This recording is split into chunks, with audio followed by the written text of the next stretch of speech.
Let's see where we... Oh, come on. Why don't you switch over? There you go. Here we are. Here we are. We do exist. Oh, my goodness gracious me. And people have joined us. More people than you can shake a stick at. There we go. Wendy and Susan and Savannah. And Carol and Helena. Well, thank you. Thank you for joining us. I wonder if there'll be a virtual fist fight to who gets number one today. Because at the moment, it's Savannah. So there you go. Yes, you see us. We see you. Thank you. That's it. What was that film? Was it American Graffiti? I don't know. Where there's a couple making out on the sofa and the guy, the newsreader's getting all carried away watching them.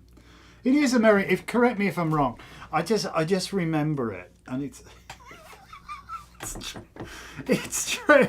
The guy's the newsreader, and he's just trying to read the news, and this couple are like getting seriously heavy on the couch, and he's like getting you can see out of the television. Well, that's the idea, isn't it? It's like the TV who's watching you kind of thing. So that's where my mind nation under went. surveillance. That's where my mind went. And Susan loves this book. We love this book also. So all right, I believe we are on chapter 15 chapter tonight. 15, if you've been following. Shall along. I begin? Why not? All Why right. not? I should have brought something to drink, but whatever. Oh, now. What are you going to do? Let's see where she is up to here. That's I got something sticky. All right. 3 woods were wanted by Morgan Le Fay for her fire of Azrael.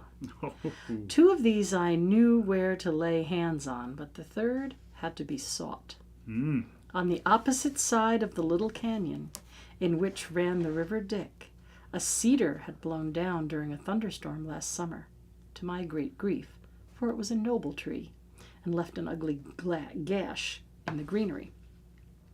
So I crossed the river by the bridge street, and turning left into a maze of alleys, set to work to try to trace the house in whose garden it must have stood, in the hopes that I might be able to lay my hands on a few logs, honestly or otherwise. Oh, tut, tut, tut. This was the oldest and meanest part of the town, and had been condemned by successive generations of sanitary inspectors. Oh dear, like it's really bad. It's open But source. as the owners were all town councilors, nothing came of it. I suppose local government is much the same wherever you go, and it's nothing to write home about what I have seen of it. Anyway, we got as nasty a little slum as you could want, tucked in the bend of Dick at Dickford. This is such a strange language. But anyway. She has some very strange... things going on here. Yeah. It seemed unlikely that any of these unlucky ones would run to cedars, but I persevered, and presently I came to a high wall of ancient brick, mellow and old, like my stable, with most of the mortar out of its courses, and wild snapdragons and mulleins, and the remains of wallflowers clinging to the crevices.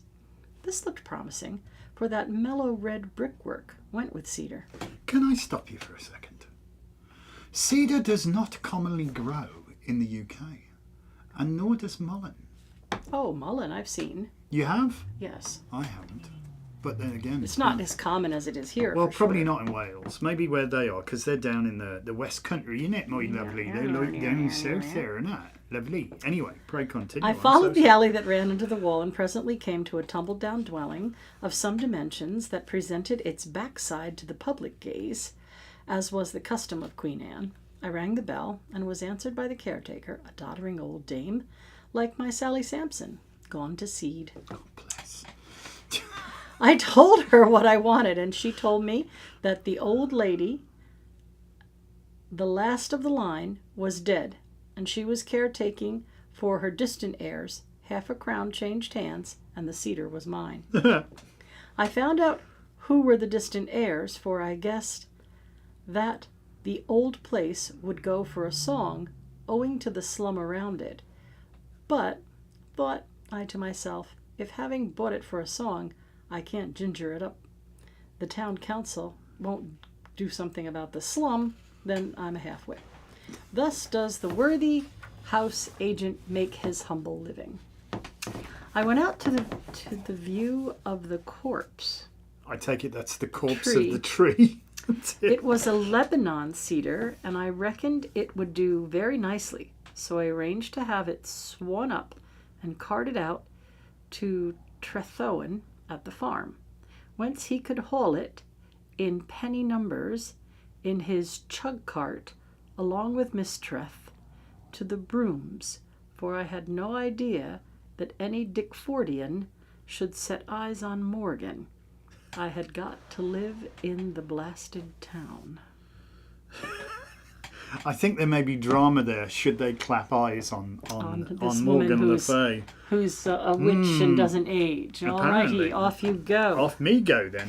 The house was full of Benares brass and foxes' masks, and unskilful watercolours of ships of the line in full sail, very correct as to the nautical details, and assorted swords all up the staircase.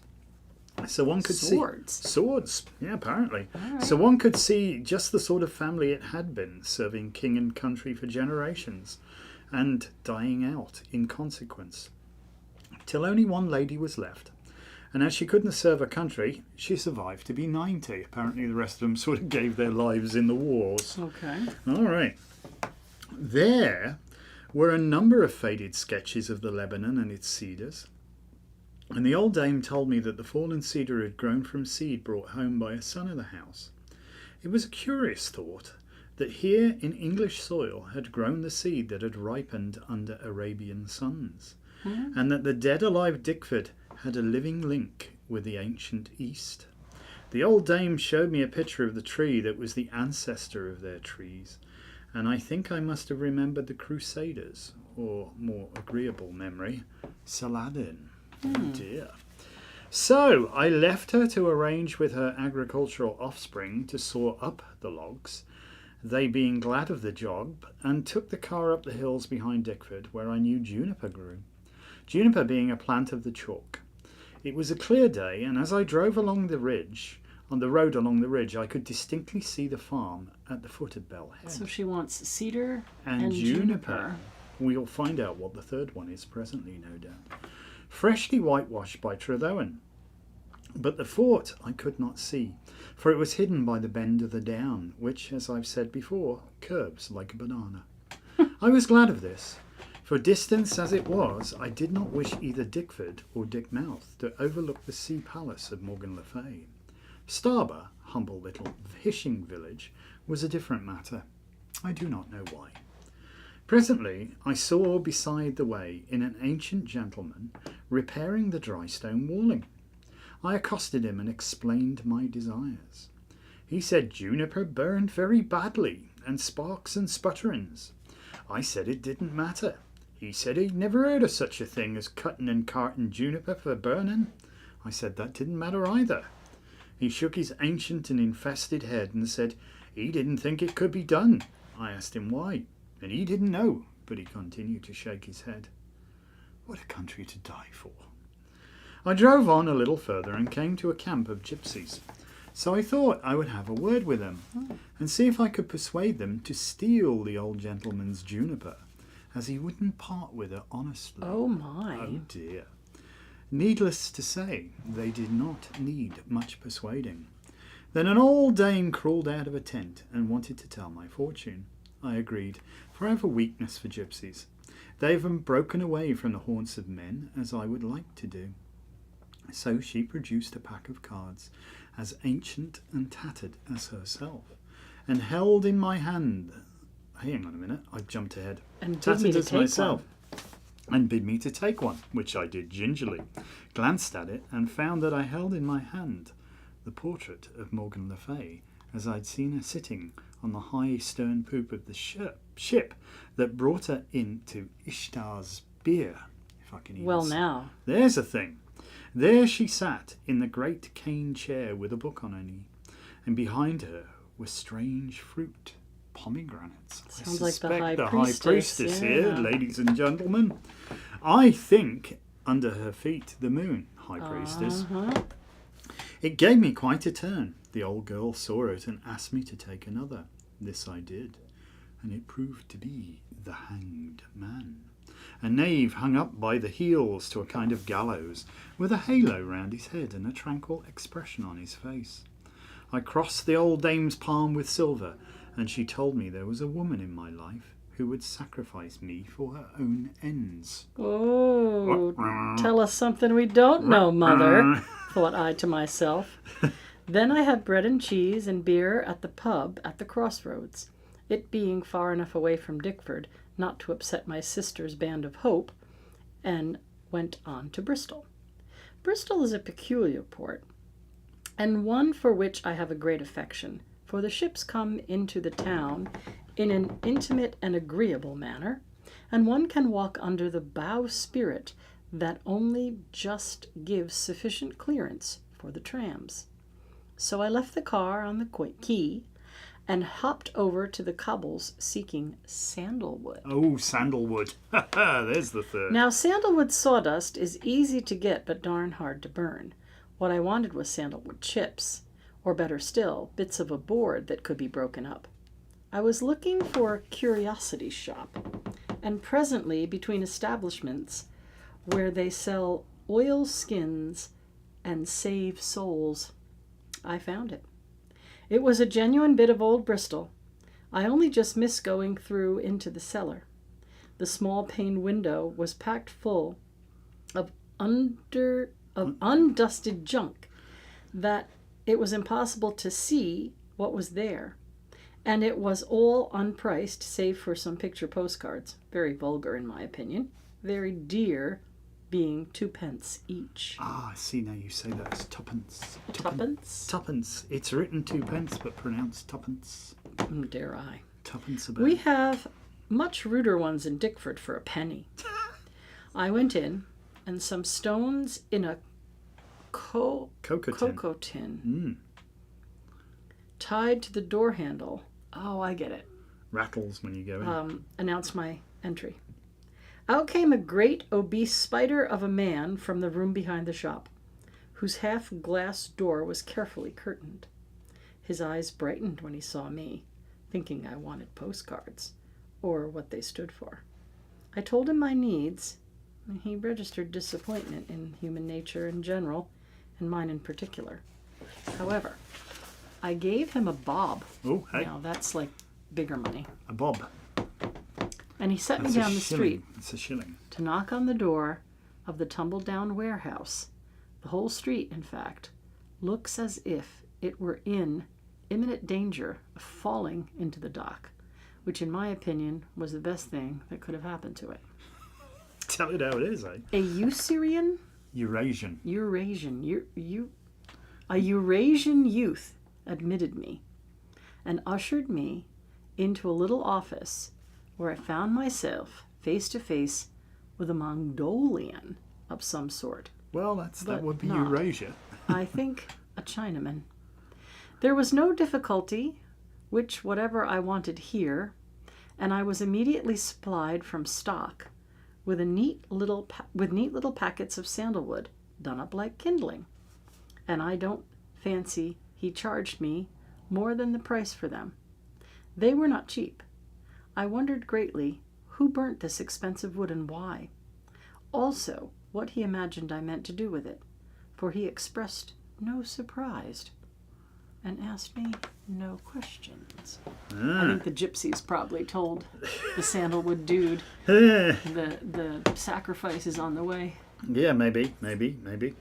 Then I drove home and had the hell of a row with my sister over dinner. If there's one thing that lays me out quicker than another, it is pork in the evening. And yet she gave it to me. Ugh. Oh dear. We don't eat carriage. The pork was underdone too. Oh, When I went out to the George to seek something edible and called in at the butcher's on the way, I told him if he delivered any more pork at my house, I would close my account and buy foreign. Oh my. He grinned. There are times when I even surprise myself. I had a very good evening at the George in the commercial room and made up my mind I would dine there in future and have a glass of wine with my dinner in peace. Why not? And may God have mercy on the friendly girls and the band of hope and anything else that needs it. The idea of setting a good example has always been a very odd one to me, and I could never understand why we did it. For did we not dispense charity lavishly? So should anyone take notice of us? So personally, I've never found that they did. The next 3 days, I was at a sale. Not auctioneering, which I hate, but buying on behalf of a big Bond Street dealer, which I enjoy. On the 3rd day, he turned up in person after the pictures, which I won't tackle. And I dined with him when the sale was over in a private room at the George. The proprietor's mother does the cooking and I chose the wines. Mind you, it is stodge. Plain roasts and boileds and fruit pies and such like. But it takes a lot of beating because the family live with the business. There is some very fine linen fold panelling in the private room too, which my pal wanted to buy, but with which they wouldn't part. We could hear Grandma from the kitchen saying they weren't to. We knew it was no use then. After dinner I took him round to my place and tried Morgan Le Fay's personally imported wines on him, and helped him to get home as it got light. After that, I took the day off too, and then it was the weekend again. When I drove out to the fort on Friday evening, my car smelt like an Eastern temple, for all the sandalwood was in the back. Mr. Treth I found very indignant, with his hair full of juniper and black eye. Oh dear, what happened? Knowing gypsies, I had not paid them for the juniper, but given them a note to Treth, telling him to pay them the agreed price, and I would settle up with him.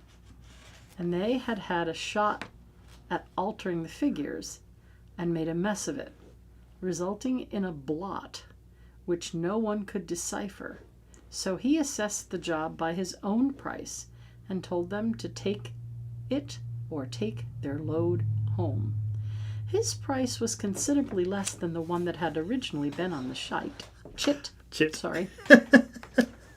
receipt. Yes. And they felt injured. Oh well. So they knocked him down and tipped the juniper on top of him, and it was only his spouse's zeal that had saved him from being smothered. She was applying a bit of steak on his eye when I arrived. I helped him shove the juniper in the chug cart, and the procession started. A good deal of cedar had already gone out, and I saw by the state of the road how the old boy had labored. A cedar goes a long way when cut up, and I found it difficult to believe that all those logs had come from one tree. And I have a suspicion that the caretaker's enterprising offspring had been buying up all the cedars in the district. Thus, inside of agricultural labor's head is often a lot smarter than the outside along his own line of country. A profit opportunity, perhaps. Well, because is he paying by the pound? Maybe he's paid by the tree. paying by the log, so they sent All a right. lot up there. Morgan put her nose inside the car and snuffed up the sandalwood and was ravished. Anne said it reminded her of Kashmir, and that my pseudo-Chinese was probably a Tibetan. Anyway, we had high hopes of the fire of Azrael. Pardon me, excuse me. And she cooked me steak that was left over from Trethowen's eye. Blech. Hopefully it wasn't on his eye. Oh dear. Although it's going to get cooked, I suppose. Oh dear. We walked out arm in arm to the point and considered the sea, which was calm. And then we came in and she made coffee, and I played with her star sapphires by firelight, watching the change and stir of the star of light within them. We spent Sunday morning strolling over the down by the sound of the bells of Starber, getting in the lie of the land well into our heads in preparation for the great event. Bellhead sticks straight out into the sea, pointing toward America, and when the wind is westerly, the great Atlantic rollers come driving in without let or hindrance, which is why we have such heavy seas on the point. It is formed of cocked up strata, laying slab like one upon another. This gives a steep drop along the exposed edges of the strata, forming a ledged precipice. The top is weathered fairly flat and rises whale-like to the highest point above the precipice that faces the land.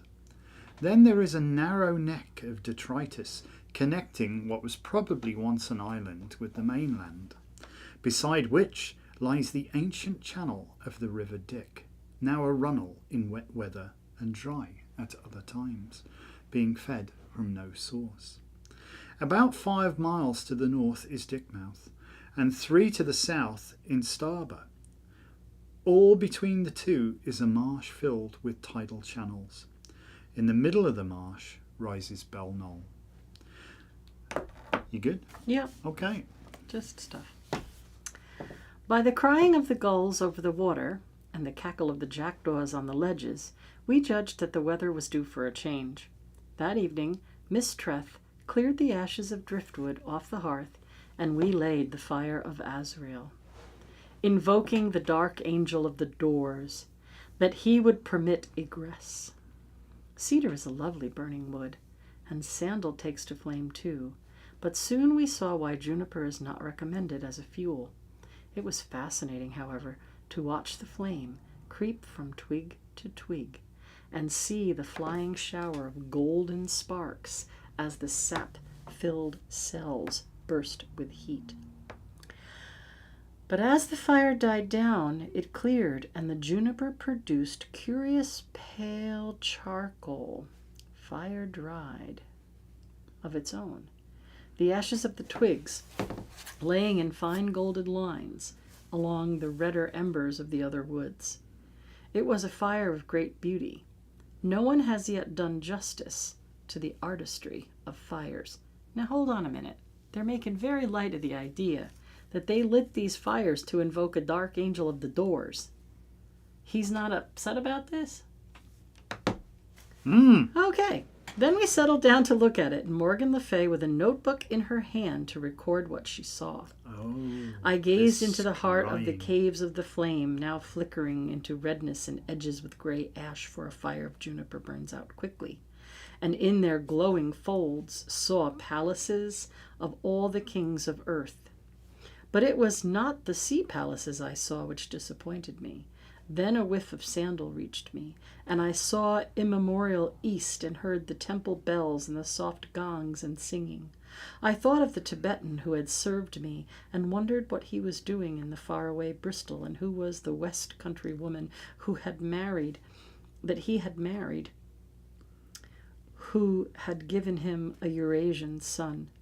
And from him my mind went to the high plateau of his home, which has always interested me, and of which I had read, and I saw the cliffs and the chasms surrounding that shattered land, tossed by the hands of the gods at the birth of the earth and unchanged ever since, where some say is the birthplace of the human race, and from whence the great rivers come down, along whose ways traveled civilization.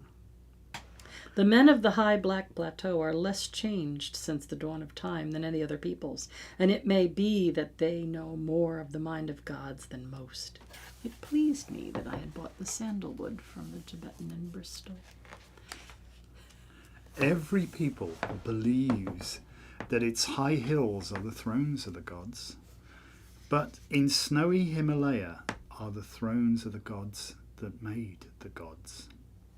It was meet that for the work of our magic we should have a link with the high plateau, through the far-wandering Mongol who had sold me sandal on the Bristol waterfront. There is something in these links, I am certain.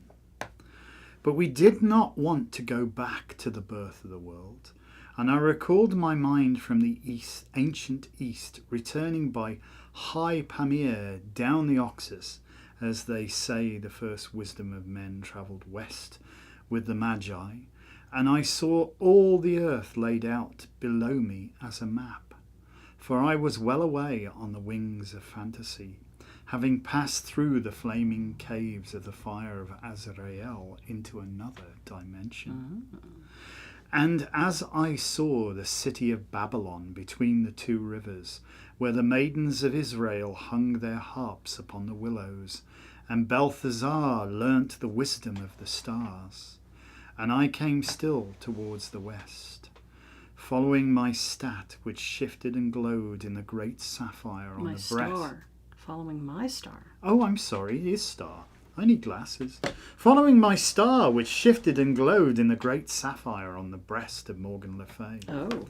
I came to the land of the people who worship the stars, to whom the pole star is holy as the centre of heaven. There's a link here for us.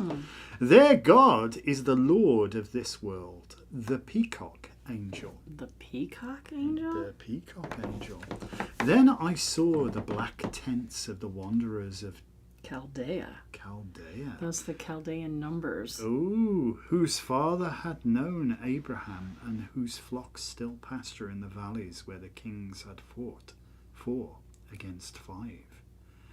Amraphel, king of Shinear, Arioch, king of Elazar, Chedorlaomer, king of Elam, and Tidal, king of nations, or could be Tidal. I remember also who came to meet them, bearing bread and wine. And then I saw the immemorial cedars of high Lebanon, where it may be his foot had passed. He's pretty good at these hallucination things, considering he's just a lowly realtor who has no knowledge of any of this. I think he's drunk deeply from the cup at this point. I remember that Morgan had told me that there was the fountainhead of wisdom of the West, only less ancient than the gods of the Himalayas. But senior to both was the sea wisdom of Atlantis. And I voyaged in vision by the peaks of Atlas and the high hills of Thessaly. Thessaly, I think. Yeah, famous Thessaly. for witches, Oh. across the Baltic Barren, whence the race came to our own land at last. And then I saw the juniper twigs pale and bright amid the embers of the cedar and sandal. Now the juniper is more ancient lineage than yew, and belongs to the chalk whence civilization arose in these islands. It is the tree of the old gods, more ancient than oak or ash, the Nordic hawthorn or the Celtic mistletoe for its sacred tree to the people of the river Drift, who were older than the people of Flint. To them came the far voyaging Atlanteans, and it was who whispered who worshipped the mother goddess. And I knew that the fires that burnt uttermost Neep were fires of Azrael, lit for the vision as well as for sacrifice, and that they were of juniper. Then there awoke for me the ancient civilization in all its glory, and I saw first the mountain like a truncated cone on which was built the city of the golden gates of the island of Ruta in the lost land of Atlantis. And it put me in mind of Bel Knoll. I saw the great cone burst once again into flames, for it was a volcano, and all Atlantis went down in one fiery death. All the temples where they worshipped themselves and gave their slaves to the unnameable evil, all the golden-roofed city of wisdom and abomination, more wicked than Babylon, shining like a jewel in the dawn with its roofs of orichalcum, which is like pale gold. And I saw in the last dawn of the ancient world 3 great tidal waves sweep in and swallow all, and far out to sea, riding them, was a narrow sea ship, high-pooped, high-prowed, with a crimson dragon embroidered upon its purple sail, its prow set towards the east by the golden pathway of the dawn upon the waters. Chained rowers toiled at the oars in the morning calm, and over lost Atlantis, with all its wickedness and wisdom, the waters closed for ever, for the gods hated it for its abominations. Nothing remained, save for a few floating things, and those Why that is clung to Atlantis them. an abomination? I don't know. More luckless than the others for whom death had been speedy. For when the high gods call, it is best to go swiftly. Then Morgan Le Fay aroused me, saying, it was enough. The fires of Azrael had sunk to a grey ash, But the night was mild, so we went out again to the point to look at the sea by the moonlight. For the sky was clear overhead, though dark clouds, masses in the west, and slowly moving up, were masking the stars. Then we went to bed and slept very sweetly, for this is a deep peace after these experiences. For there is a deep peace after these experiences. Shot through with faint shadows of reflected dreams. On Monday morning I went back to Dickford and had the hell and Hades of a row with my sister over taking my meals at the George, and I went all around the town and stopped all credit at all the shops and gave her £5 a week and told her to pay cash and manage on that, for it was all she'd get, and if she couldn't behave decently, she wouldn't even get that. Oh dear. Toys came out the pram then. Tuesday morning she blew up again, so I took back the 10 bob and left her the £4.10. After that she was quiet. All the same, I had asthma for the rest of the week, and my mother said God was displeased with me. Perhaps he was, for old Sally was ailing too, though my God should be concerning himself with these matters, I have never been able to understand. Why couldn't he leave us to fight it out among ourselves? I refused to meddle when the office boy cut choir practice. It has always puzzled me too how God finds time for all that. And anyway, if he must interfere, why doesn't he interfere effectually instead of pursuing a policy of pinpricks? He's suggesting that God's being petty. Oh. Well, there you have it. All right, so chapter 17. This will be the last one tonight. All right then. My asthma bothered me a lot all the week without actually laying me up. And when I drove out to the fort, I was feeling rotten. I had hardly set foot in the place before I started up a row with Morgan Le Fay. Oh my. Saying that if she didn't like me well enough to marry me, well, better be part and done with it, for we couldn't go on as we were. At least I couldn't. Well, that's a bit rash. Oh, it's getting What out is of she hand. expecting that? She sat down on the low stool by the sofa on which she had put me, and took my hand and began to talk to me quietly. Sorry, son, you're beneath me. When she had finished, I understood a lot of things I had not understood before. Some of them were very sweet, and some of them were wonderful, and some of them were very bitter to me. She told me how, through her acquaintance with the priest of the moon, who had come to her in the crystal, she had learnt a strange lore, lost since the world grew wise, or thought it did. This was the inner, intuitive wisdom of the ancients and of primitive people to this day. She said how the soul was of ancient lineage, coming to earth again and again, learning the lessons of earth and finally winning to freedom. And there were some souls that, having no more need for the lessons of earth, came not to learn, but to teach. And she believed that she was one of these. Mm-hmm. They were not, she said, of ordinary birth, but magically incarnated, biding their time till conditions were right, then slipping in. It was the mingling of Breton and Welsh that had made the conditions wherein the strange soul that hers could come. For she believed that she had actually been Morgan Le Fay, King Arthur's witch sister, and that Merlin had been her foster father.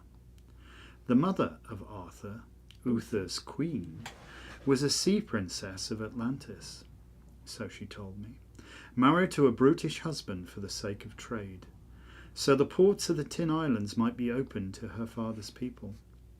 Merlin, who was of the priesthood of Atlantis, came to Britain with the tin ships to conduct the worship, and Belnol, being like the sacred mountain of the mother state, had been adapted to their purpose. After the death of Uther, the sea princess had gone back to her own people, and had married a man of the sacred clan and borne a daughter. Now this daughter, as the custom was among them, had been taken to be trained at the house of virgins. For all children of the sacred clan were brought to the great temple at the time of the winter solstice in the year in which they attained the age of 7. You know what, I have to say, it's very interesting that the story has kind of gone so slowly along, And now all of a sudden we're getting this data dump. Well, I think You she had know, to pick she- up the pace a she- bit because she we're could have- halfway through the book. She could have, done a better spreading out of this. I I don't know. Anyway. Take it up with Violet Frith. All right, so now. So now, The at age of 7 on the winter solstice. and those that were deemed worthy were taken into the temple precincts to be trained, and those were not so chosen were handed back to their families till they attained the age of 14. And then the males were made scribes or warriors as they should choose, and the maidens were given in marriage to the men of the sacred clan. And it was the death for one of the sacred blood to mate outside the clan, and the death by torture for him who took her. Very strictly did they guard the sacred blood, for it held the power of vision. Well, that seems strange.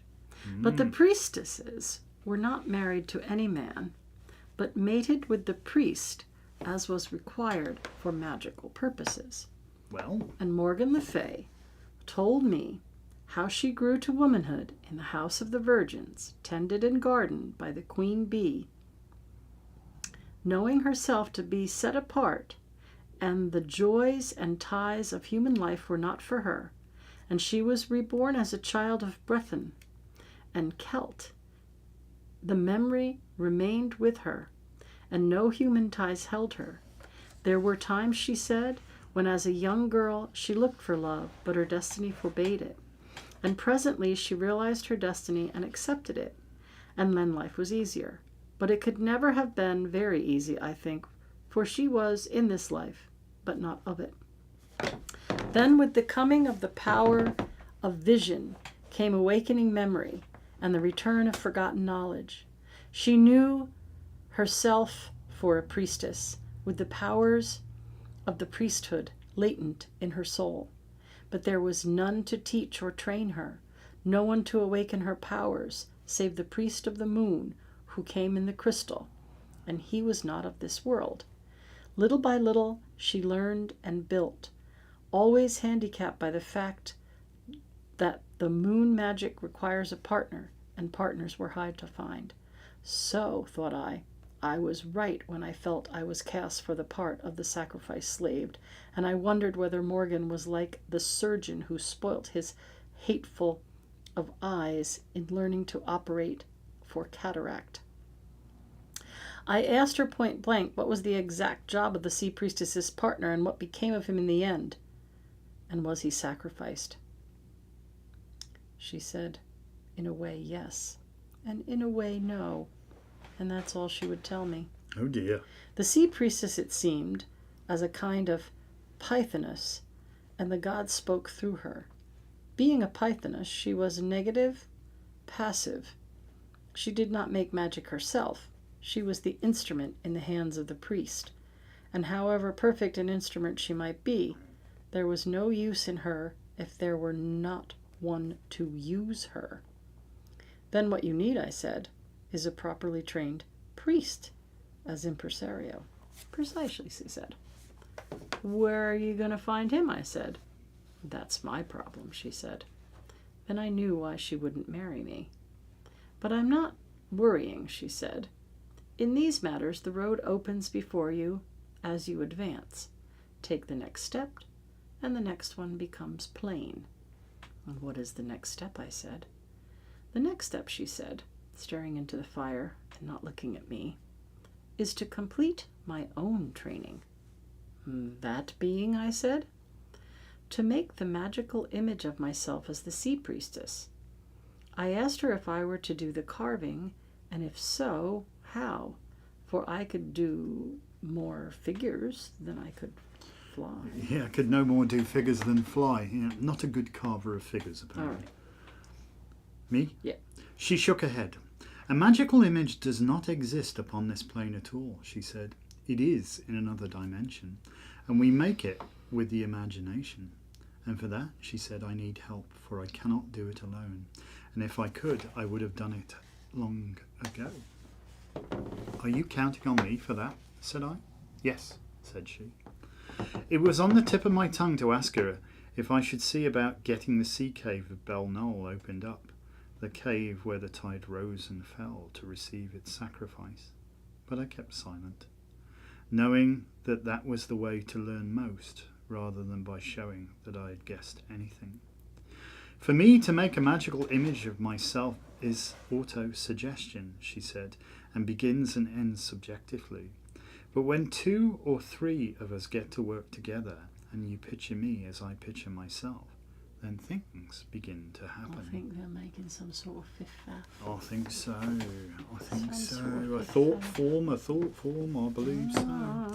Your suggestion aids my auto-suggestion, and then it passes outside ourselves, and things begin to build up in the astral ethers, and there are the channels of forces. Gosh, said I, to whom all this was Greek.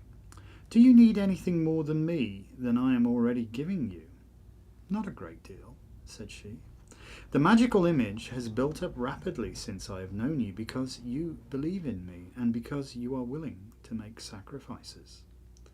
I asked her what she meant, and she told me that these magical images are built up by the imagination. When I thought of her as a priestess, she became a priestess. And what has sacrifice to do with the business, said I, wondering in what manner the blow would fall when the time came. It gives off magical power, she said. You can do nothing in magic without it. What exactly do you mean, Morgan, said I, hoping it was sheep she used, and that I was not going to be asked to participate in a crime, for although I thought very highly of Morgan, I knew there was not much she would stick at. It is difficult to explain, she replied, for different kinds of sacrifices have been made to different kinds of gods. You have to give something of yourself, along with whatever line it is. Oh, I said, more relieved than I cared to admit. Then we don't sacrifice someone on the altar and use his gore. No, she said, shaking her head. No one can sacrifice another. We each sacrifice ourselves and thereby gain the power to give magical help to each other. I can't put it any clearer than that because you wouldn't understand, but you will see how it works out step by step in practice, even in spheres where we have no control. We have traveled some distance already, she added. You have already made a priestess of me, and you have given me a great deal, Wilfred, perhaps more than you know, and I shall always be grateful to you, however things turn out. I hastily changed the subject, for nothing embarrasses me more than being thanked. Wasn't it this making of magical images that got drowned for in Atlantis? That they got drowned for in Atlantis? Oh. It was the abuse of this power, she said. And she told me how the making of magical images was originally the prerogative of the priesthood, and they, being all dedicated to the gods and free from the ties and desire, were never under any temptation to use that knowledge for selfish ends. But boys will be boys in old Atlantis.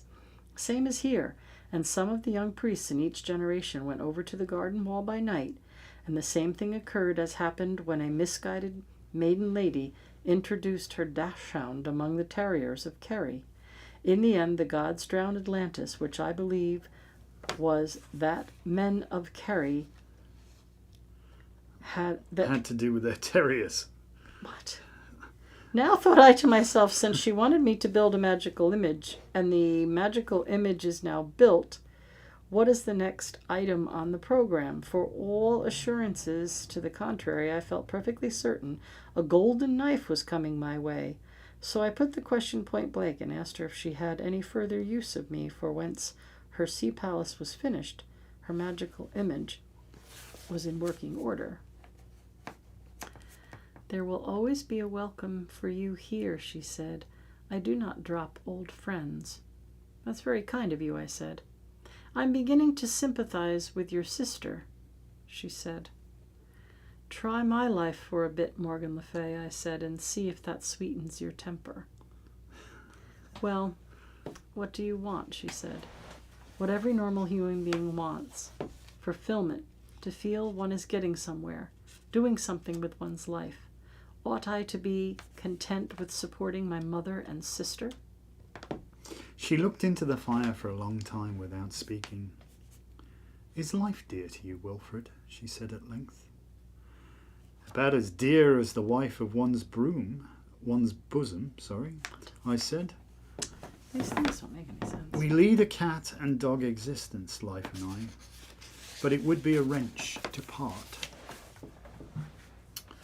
I could use you," she said, "very ruthlessly, very riskily, and after I'd finished with your life, there mightn't be very much change left to hand back to you. But if you care to take the risk, I could, I think, give you fullness of life for a short time.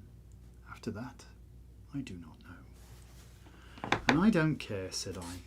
"Anything is better than the way we are going on at present, which is half of nothing." "Then would you like to try it?" "I'll try anything once," said I. She smiled. "You certainly won't try this twice if it isn't a success," she said. Oh dear. She took the poker in her hand and pushed the flaming driftwood to the other side, and in the hollow centre thus left she pulled the pile of the woods of the fire of Azrael. Then we sat and watched them take the flame. "This time," she said, "try to find and follow the ship you saw leaving Atlantis." I watched the flame and waited, and presently the coals grew clear, and in the hollows appeared the whitish glow of lambent heat that comes from the fierce burning juniper as it dies down. I watched it, and gradually it turned to the golden light of dawn upon the waves, and there was the long sea ship with the dragon sail. I watched her as she travelled towards the east, and saw the sun rise over her and sink behind her, and saw the stars wheel through the heavens. Then I saw the steep, high peak of Tenerife, as I had seen in pictures, and the sea ship lay at anchor below it.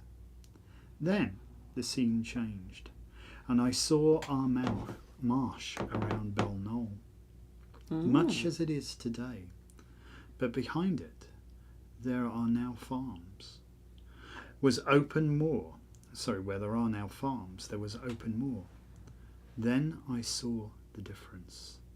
The shallow channel of the Dick was full to brimming, and beside a stone quay a long sea ship was moored.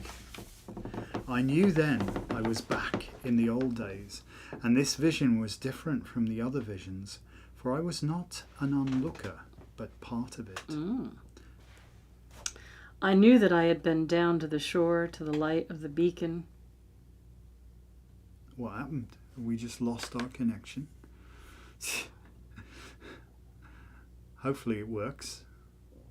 Oh, don't you love Mercury retrogrades? Yeah. I'm sure it's going to be working. We'll keep talking. Well, no, it may not be broadcasting, so we don't want to miss a section of the book. No, we're going. If Are you you're sure? still watching us, just tell us we're still going. It looks like we are. It says excellent connection and perfect streaming. It just kind of flashed off. It just threw us out of YouTube for a second. It said you are no longer broadcasting. So it said we're average players. Just, if you're watching us, just give us a quick hello and we'll carry on. Otherwise, there we go. Okay, perfect, All right, perfect. Thank you. How Sorry weird about was that? All right. It was Mercury retrograde. All right, so he's now journeyed himself to a past life, I think. I think so, and he's part of it. He's actually interacting. I knew that I had been down to the shore, to the light, the beacon, for the guidance of incoming ship, and that the fascination of the strange priestess, glimpsed for that passing moment in the mist, had caused me to follow her boat inland till it came to a quay below the cave of the Belle Knoll. I followed it against my better judgment, but this was a woman like no other woman that I had ever seen or even hoped to see. I had heard the tale of the sacrifices by the sea required, sacrifices of men, and the eyes of the priestess were cold yet desirous, and I thought that in passing they had noted me. I knew that I should be wise to keep away. That is not good, that those cold, bright eyes should see me again. Nonetheless I went, followed the sea-boat, up the winding river to the quay, below the cave, where I saw the Priestess land. Stepping ashore with the same lithe, balancing grace with which Morgan le Fay walked over the rocks, and I knew that they were one in the same woman. Then the scene changed to night, and I was among those who gathered around the mouth of the firelit cave to watch what was going on within. The sea priestess was seated at a high table, and around her were shaven-head men, her priests, and some other men bearded and armed that looked like fighting men or chieftains, and they, I thought, looked unhappy and more than half afraid, for there was something sinister about all these shaven, pallid, parchment faces with cold eyes and cruel, resolute lips, like men accustomed to terrible things. The sea priestess looked at them with indifference, as if inured to the terror of the cult, and the bearded chiefs watched her covertly with fear. I knew that these chiefs, at the bidding of the priesthood of the Bell Head, had sent for the sea priestess in order that she might offer that terrible sacrifice which alone could appease the sea, and now they dreaded that they had done it, for they had let her blood loose in the land, and no one knew where it would end, for there is a blood madness that comes upon men, and once they start to kill, they cannot stop. And those bearded men, inured to wounds and war, nevertheless dreaded the calm, passionless killing of the priests. I knew, too, that such as I, young men in their strength, would not have known women, would be the acceptable sacrifice that the cold sea priestess would choose, and that the bearded chiefs were wondering, each one, whether he would be called upon to offer up a son or sons, for the best in the land must be given to the gods. And as I stood there in the crowd about the cave mouth, I met the eyes of the sea priestess once again, and it seemed to me that by such a woman it would be good even to be sacrificed. Oh my. They were dining at the high table, and when the meal was finished and the debris flung to the dogs, as was the custom, a great bowl was carried in and placed in the centre of the table. It was not of bright gold, such as we know today, but the pale orichalcum that was used in Atlantis.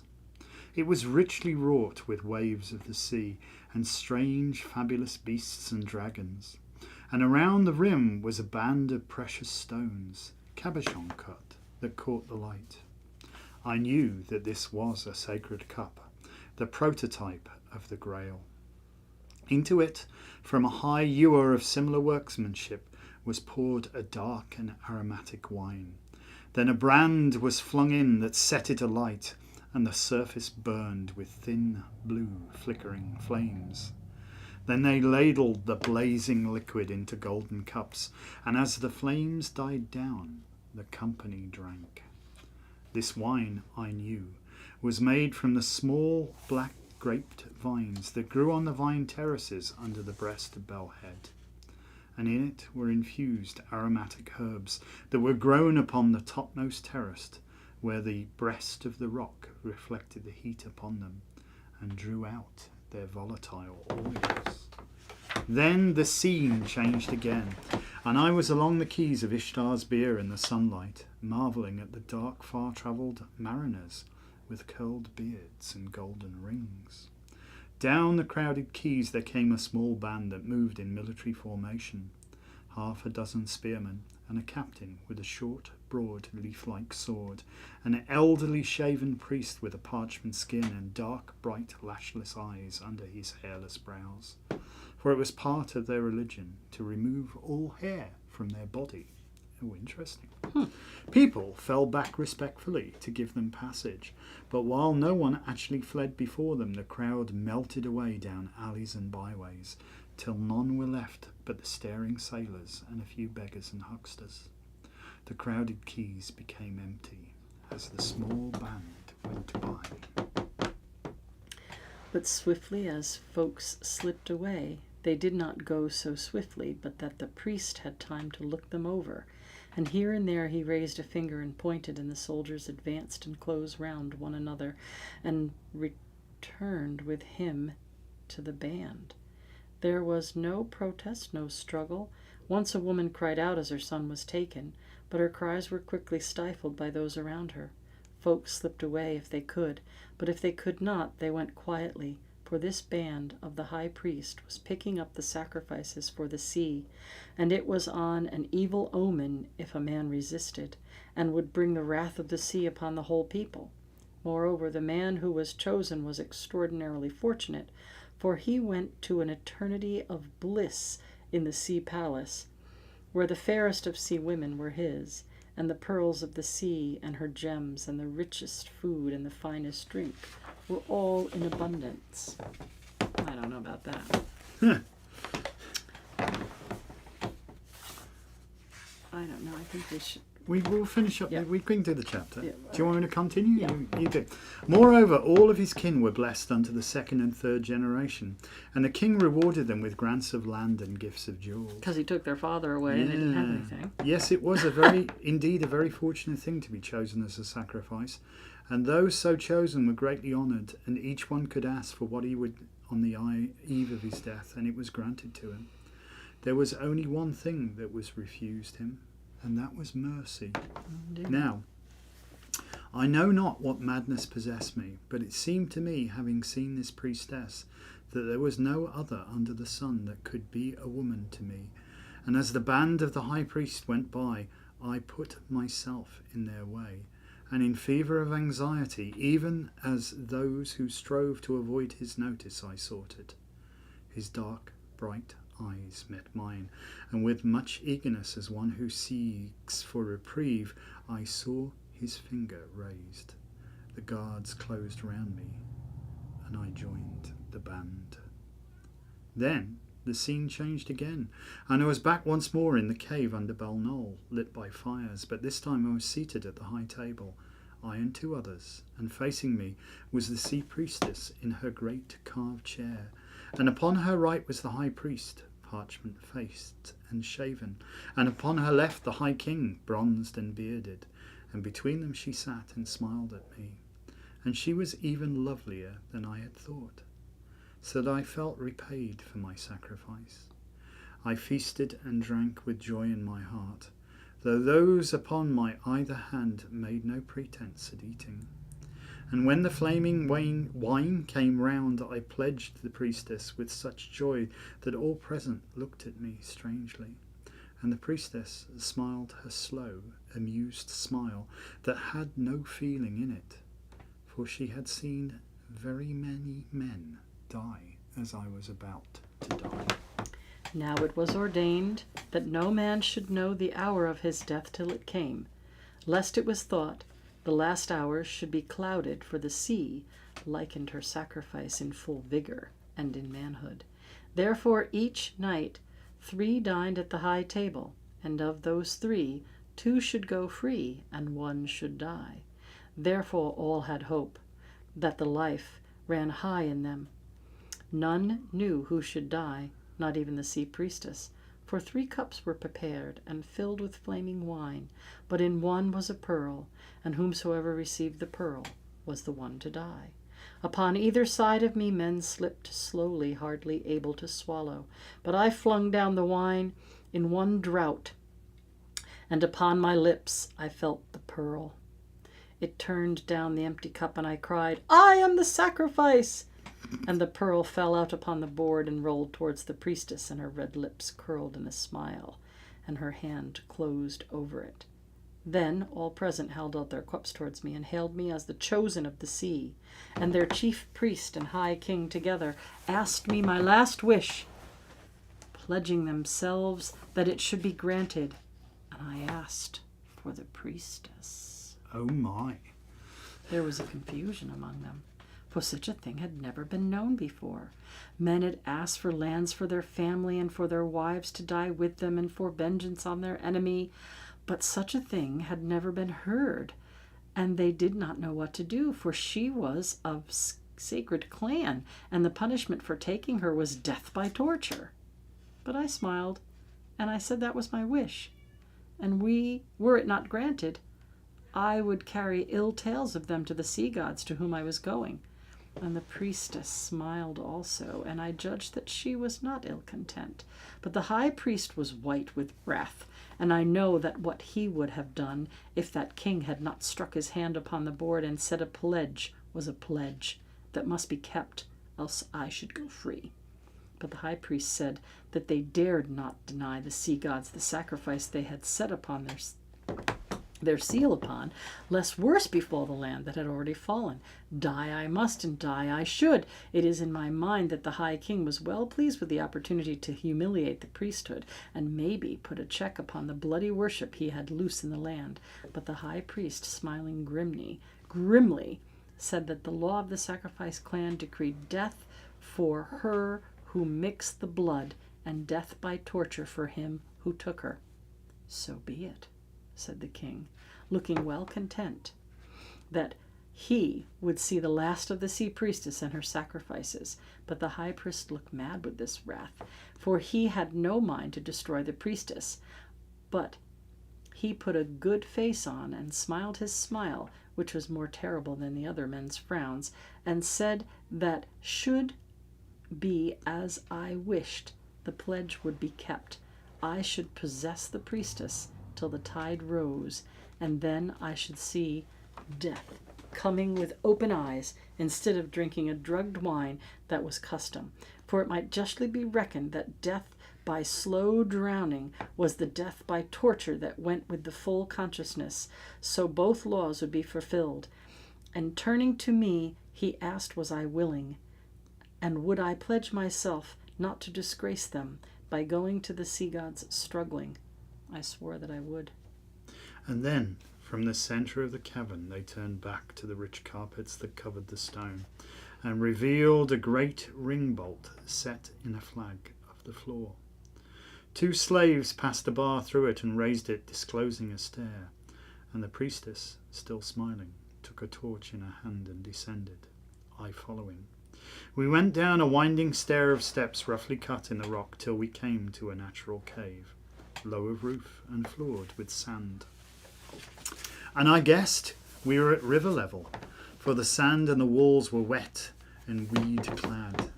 In the centre was a rectangular block whose length was twice as its breadth, and whose height equalled its width. This was the altar of sacrifice, whereon the one who was given to the sea awaited her coming. But whereas they had gone before, had lain thereon so drugged that they knew not who came, I was to await the water, open-eyed, for this was my punishment for my presumption. And in those hours, while the tide rose, there were delivered to me things whereof but few have ever dreamed, and fewer have still known. And I learnt why Troy was burnt for a woman. And this woman was not one woman, but all women. And I, who had mated with her, was not one man, but all men. But these things were part of the law of the priesthood, and it is not lawful to speak of them. And through my bliss I heard the wash of the waves coming closer, and then the water reached our feet, and the priestess kissed me and left me, and presently the water rose over me, and I fought for breath between the ripples, till finally I breathed no more. And as the vision darkened into death, I awoke, and as I awoke, I knew the asthma had me by the throat. Dun, dun, dun! Oh, it's getting a bit hairy now, isn't it? Interesting, I suppose. Interesting. Well. All right. We'll see what happens next week. No realtors were harmed in the making of this book. All right. All right, folks. Thank you so much. Next week, we'll let you know what's happening. Yeah, it's chaos ad nauseum, but we should be all right. We're having fun. Have a beautiful evening. Thank you so much for joining us. Do share this all over the place. It's wonderful. If you do, it helps us. All right. And we're going to say goodnight for now. Good night. Bye.